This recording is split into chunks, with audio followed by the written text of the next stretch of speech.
Really has a way to play with the draft here. Like starting with Agura, I want to go back to game number 1. They really put a surprise right on to Fearless Esports. And in game number 2, with that kind of expectation that they might be picking up just yet, it was a different cause. They really know how to play hide and seek here against Fearless Esports in terms of the draft. Now they are respecting the RLE, respecting the Dolly as well being picked up by FE. This is a shift, right? BSE being on the second pick. I think they have to start the disrespect at this point, right? I think they're giving too much respect to BSE. They're playing BSE's game. And we all know how good BSE is in their own element. So I think, you know what? Don't care about what BSE is trying to achieve. Try to formulate your own style and, go with it. Yeah, when they met in Group D, Fearless Esports took the fight to BSE from the beginning. They exerted dominance. They were so confident in their movements, and they put BSE in a bad spot where BSE is like, oh, wait, we're losing? Like, I've never been in this situation. They were shook. Their confidence was hit. They got sent to second place. Obviously, that's been built up. The last series against Nova Esports really cemented that and put them and built up that confidence where now we're seeing the true BSE, and Fearless Esports are like, oh God, they're back to their norm. This is the scary team. Okay, one thing I noticed, right, like with the teams in the group stage is like, they need to accept defeat. Like, if you keep on winning, you will never know your mistakes. You will never know what you can learn from, right? Like, I mean, in your games, man, it's okay to keep learning because you would really know, you would really have a point to recover, right? Yeah, I've accepted losing because I'm so good at blaming my teammates. Ooh. I think that they weigh me down in not only in Honor of Kings, but in other aspects. Okay, we'll stop this. But let's go into the draft here. Lady Soon Diadia, Lady John, very stock standard, very squishy. There's definitely some weaknesses with this lineup from Fearless Esports, but BSE on the other hand, they're going to go back to the tried and true with this Zhang Fei, of course, the Loong, traditional, plus this Ganon Mo, which has really hit its mark in terms of the playoffs. Very high win right now. You just said it yourself, right? Squishy heroes from Fearless Esports. We've seen the teams, specifically Dominator, taking the Zhang Fei and the Ganon Mo with them, mainly because of the peel and to the front line. Well, outburst with this kind of, oh my goodness, with the Dharma too. Oh my, the frontline peel, you have initiation from the back as well, and a full protection for the Luong and reserved infinite vastness for an aggressive push. That's how I see this thing. With the ban of the Prince of Floodling. Yeah, so are we gonna see Agudo again coming out from the side of BSE? Well, I mean, it's open to it, right? I think that, no, honestly, it plays well with the rest of the heroes, right? Because Ganon Mo wants that space. Having that wild growth in front will provide this giant area that they don't want to go in. But Fearless Esports go back to the well, same well, picking up the Hanshin again. I'm not 100% sold on it. But the pay, okay. They want to end them early. I mean, I've been waiting for a pay in this particular competition for the longest time, and BSE grant my wishes. Now, BSE, you can try to grant your own wish, which is obviously to end this series with a clean sweep, total vengeance and revenge on the board. Oh my goodness, do you really know how to make an entry, right? BSE being on to the second pick. No wonder they want to play with this draft, right? They know that the Musa King special will be banned out. The Ogren, a lot of things has been respected, but BSE says, okay, you want another one? This is the surprise. It's game number 3. Will this be a second sweep of the day as we head on to the second stage of the knockouts? This is Honor of Kings Championship, guys. It's BSE versus Fearless Esports once more. Pay has not been picked. This is the first time. Not even in the groups, not even like in the playoffs. This is the first time that it's been shown. So again, Musan King and of course BSE have a bunch of pocket picks ready to go. And when the enemy team is down 2-0 and you have a chance to knock them out, why not pull it out and just get that one last haymaker?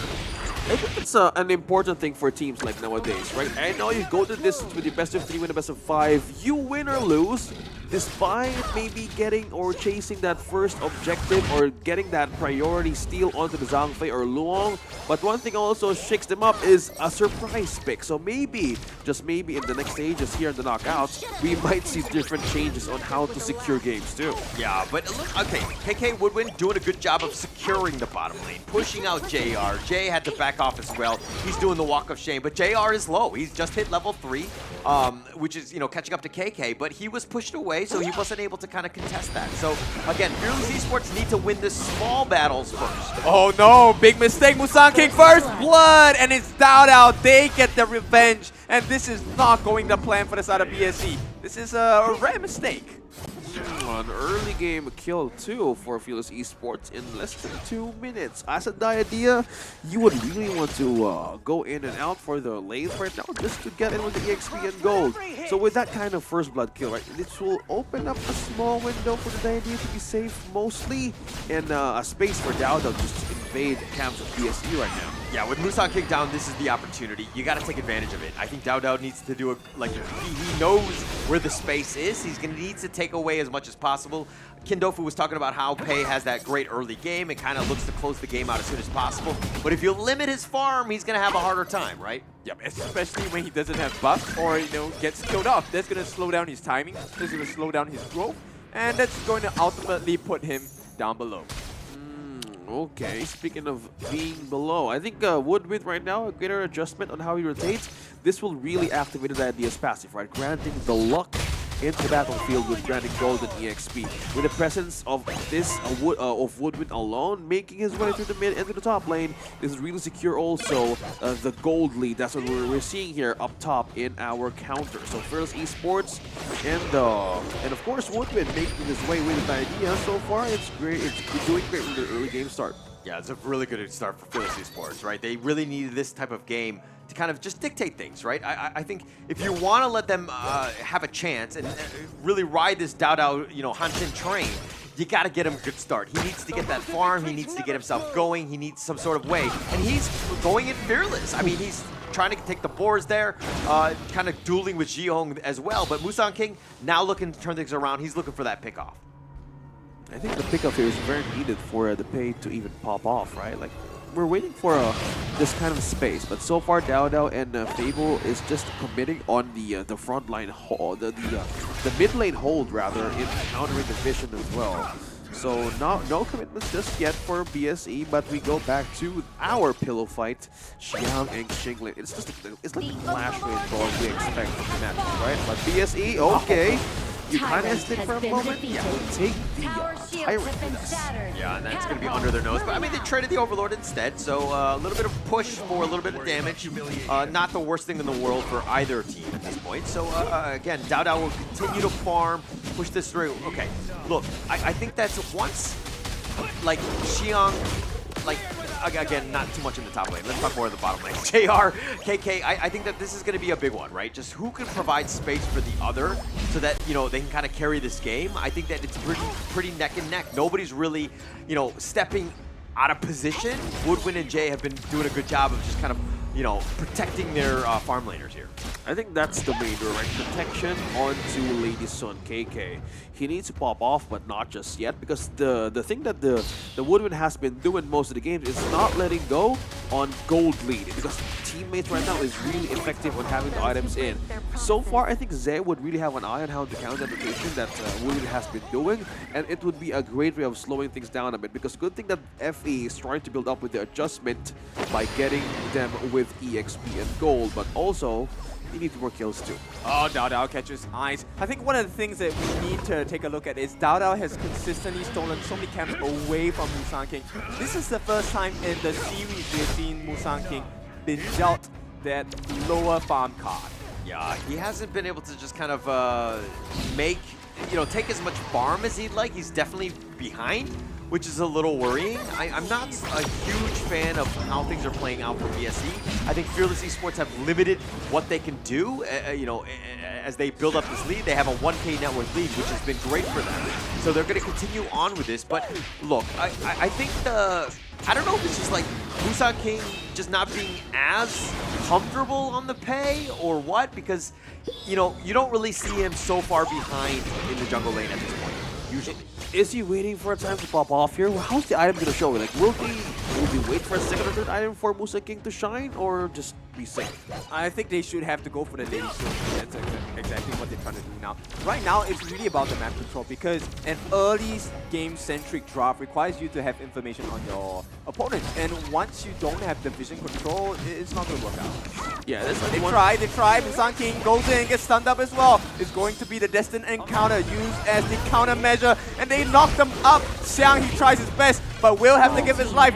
Busan King, with the help of his teammate, will not survive still. Maybe it's 4-on-1, and Busan King gets ganked up upon. Yeah, Musa King, so Xiang was just fighting. He knew he was dead. But Musa King kind of stutter stepped. He was just like, should I help? Should I not? And he did kind of, you know, slowed himself down. He might have been able to pounce away if he just ran and just let him go. But he was just like, you know, we ride together, we die together. I think that was like the first blood that they got against Busan King that started everything up. And that gives so much space for Dao and also for BSC to find another angle, because every part of the jungle here has been taken once more by Dao, going back on what have we observed there. But it also struggles the lineup of Busan King and Xiang to just evenly effectively work together, because the damage here, not getting the kills just yet. Goldie on 2K gold advance against FE, and they would really need to translate this into a success, because so far it's not like a counter vision that's happening just now, but it has been completely denied by Fearless Esports. Moving forward to the 8-minute mark here. Yeah, I mean, 8-minute mark here, but Dao is in full control. I think that this has been the Dao show. He's really picking up the slack, dare I say, of some of the, you know, game 1 and 2 of just not being able to kind of, you know, carry his team to victory. But he's doing whatever he can to get his team a chance. He's got the lead, he's moving well around the map, making it difficult for BSC to kind of contest any sort of action, and he's looking to take as much farm as possible, even this Tyrant here. Wow. Okay, 3-0 BSE. They have a more likely situation. He got spotted. Yeah.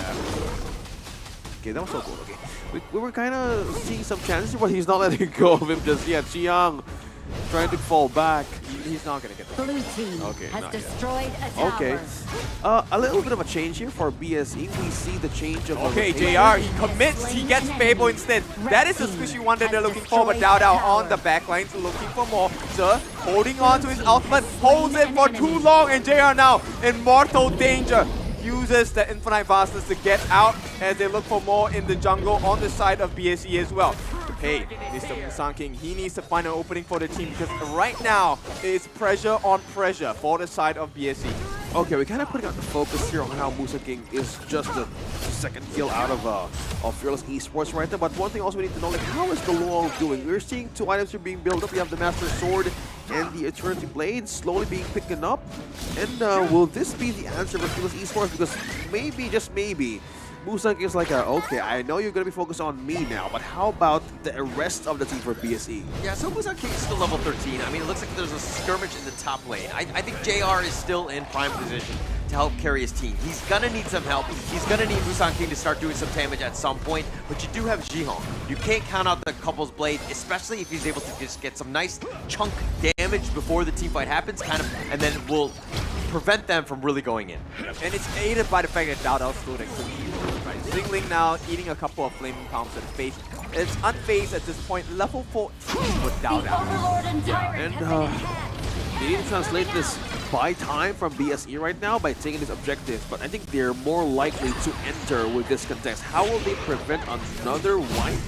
Or will they be just be in a troublesome situation that FE can dictate against them? Yeah, they're just kind of feeling each other out. There's a little bit of action just in front, looking for the right angle and approach. Like Dao is on the south. You know, Busan King is nearing him and does spot him out.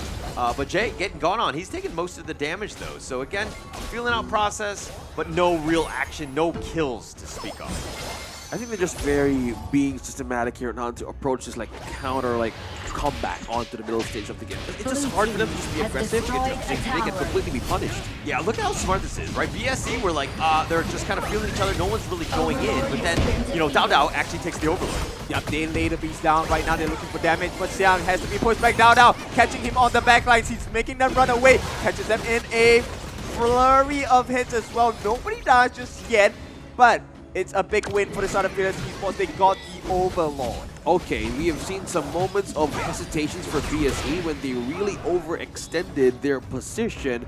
Good thing Dao reacted by just being smart by taking that Overlord with them. With that pressure once more, being the T1 being taken in mid, it's a struggle to maintain the team fights. So they will really put BSE here to a cleanup mode with their minions flow it in the right position. Yeah, and I think BSC are kind of off-put by Dao's Hanshin's speed.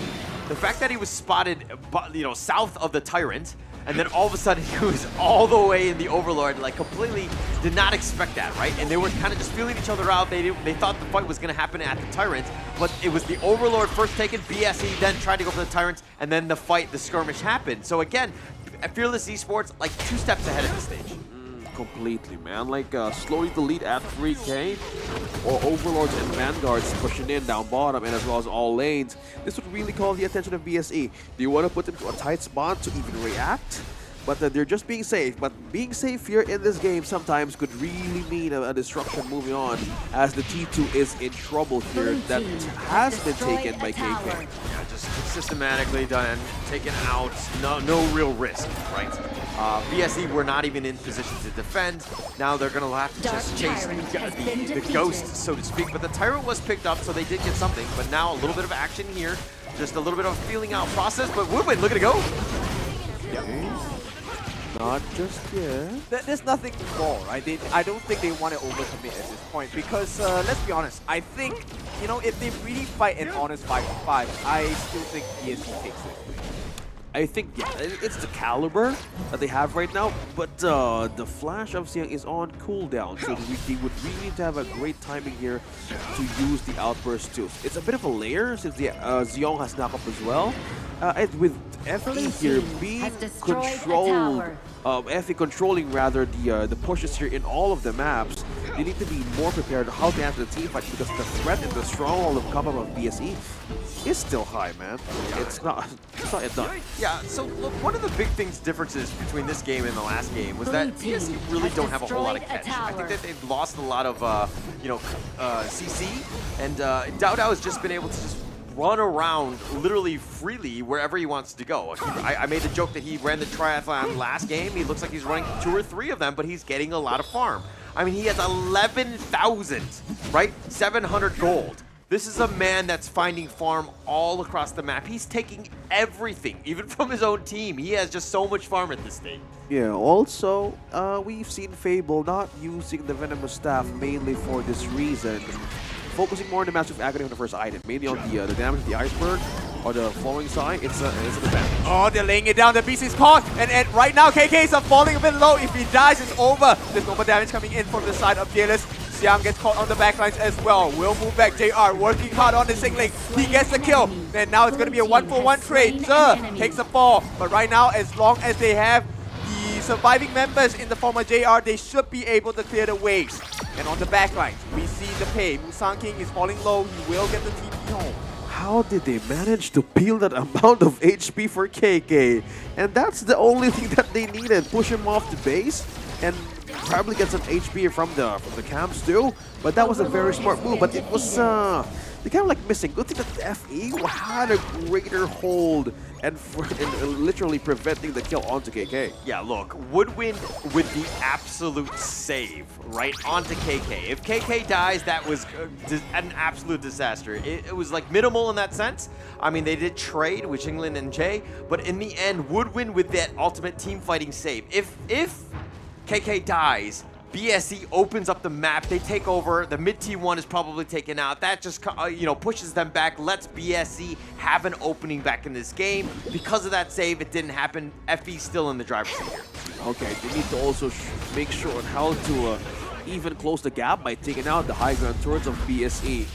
But will BSC let them though? In a team fight situation, they have more counters to deal, and I hope this time around they have more tools to go for it, because the gold lead is looking good with Fearless Esports. But if they do commit a mistake, an opening for BSC to handle. Yeah, this I would say. I mean, like, look, Fearless Esports have been in the driver's seat. They've been the aggressors thus far. These Vanguards are going to push and make it uncomfortable for BSC to even defend. Blue team Fearless Esports has take the bottom destroyed two a tower. easily. Not really much they can do. BSC need to figure out ways to get some sort of space. Right now, they're just huddling in the bushes in their own base, and having some sort of opening, and to kind of, you know, you got to give JR some sort of farm, and he has nothing.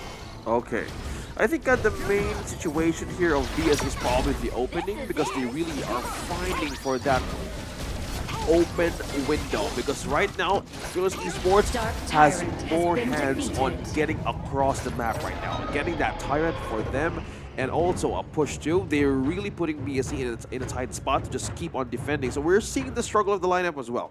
How will BSC get in the front line? Because we haven't seen some like front line initiation just yet, but it's there. We're waiting for him to pop off too. Yeah. Just get rid of KK, right? Just get rid of KK, all would win, and you will have an advantage over the fight. That's what both teams are looking for, right? They on the side of Fearless Esports, it's about finding JR. Can they force out their first part of the fight? Can they get the dragon in the air? After which, you can start to work on the other members, and Musang King is not very tanky as well. Yeah. So at this point, they just need to make sure that KK and Fable stay safe. They should be able to take this dub. Can they reach it? That's the question. Can they reach it? Because there's no Sage Sanctuary present for KK, so there's no possible way of a microplay comeback. Not just yet, because he still has the flash though. So if they manage to land the perfect target against Fearless Esports, they would really have a chance to push over these waves. And team fight, it's not just having set the initiation though. Yep, Dao goes in, just a poke. They want just the T3, and right now they commit. The beast is landed with that Bridal Outburst as well. JR gets a couple of nice pokes in, but they lose that T3 on top. Okay. Taking it out. I mean, that's exactly what you wanted to have done. It was just it was a feint more than anything else, right? Dao pretending to go in, and it was all just to attract attention so that they could take that top T3. Now the mid T3 is the last one standing. BSC in a bad spot right now, and like, look, I hate to just harp on a player, but it's one of those things where you're like, hey, Pei, they were looking to end the game early, but it looks like the enemy team was just looking to end the game, right? They're in full control here, and this Pei has really not paid off its dividends. Okay. Objective, another way to take Overlord this? has been defeated. They have to no, wait, never right? mind. Yeah, they have to wait. So at this point, it is more you. for Fearless Esports to make a mistake, and BSC is looking to capitalize on that. Like, on the flip side, BSC, they are hoping for a chance to maybe pick off a straggler, which Fearless Esports can only come in the form of either Xing Ling, and so far would win based on how he is rotating around the map. And you're seeing how BSC's lineup is just kind of like not really mobile and not able to really split push and to kind of, you know, potentially, you know, push a lane and then get back when you need to. But now with this Shadow Vanguard moving into the mid lane here, everybody's just grouped up. BSC is just like, okay, we got to hold hands, we got to sing Kumbaya, we got to figure out a way out of this, because really there's no way to kind of defend otherwise. That's the question. Can they defend with one? Oh, never mind. It's gone. The only thing that's left is the crystal. Waves pushing in. Can BSC defend? Yeah, it doesn't. I mean, it's going to be tough. Musang King maybe gets the pick off. If he gets it onto Dao, that'd be great. But Dao obviously too wily, too cunning to let that happen. All the lanes are pushing. They're defending. It's all hands on deck. But with a Tempest Dragon up in about 15 seconds, that could be an opening for Fearless Esports to, again, maybe bait that one out to just close it out, considering they still have a whole bunch of towers to keep themselves alive. They will not be getting backdoored, so they have that potential. One more thing about potential is Zhe. He's allowed to smite for this fight. The question, will he go for it? Because we're looking at the rotation coming in from BSE here. They're on a rush. Yeah, that's a howling usage. They want to push them away. This is a very tight window that BSC are trying to achieve here. Right now, Dao does have eyes on it. He needs to be really careful about how they take the fight. Oh no. Zihong uses the Splendor. The beast is laid down as well. Dao still chasing on it. Zihong needs to stay alive. He gets the burst. It is going to be a trade. Dao is out. There's no more fight, but they need to survive. There's no point in the objectives when you're not alive. Sun King, first life gone. Where is JR? JR is falling low as well on the backlines. Can he lay down the flaming palms? Gets frozen up as well. Xiang changes the whole fight, looking for KK as well. Gonna be a huge one. JR, he turns the fight, he gets it in. Singling is the one that might be getting the win for them because he's pulling time away. Over the is- base! And it is going to be Fearless Esports. They take one back. It was all just a bait. You gotta wait for the Winions, right? They're gonna take you to the victory. And it was completely just like this a fight. And you thought, oh, let's continue to fight. And that was when the thing, they were behind and Fearless Esports were like constantly putting pressure in because they knew that bottom lane was pushing. They ended up getting the victory because of that. Very smart but Fearless. It was too much. It was too much for BSE to handle. That play that they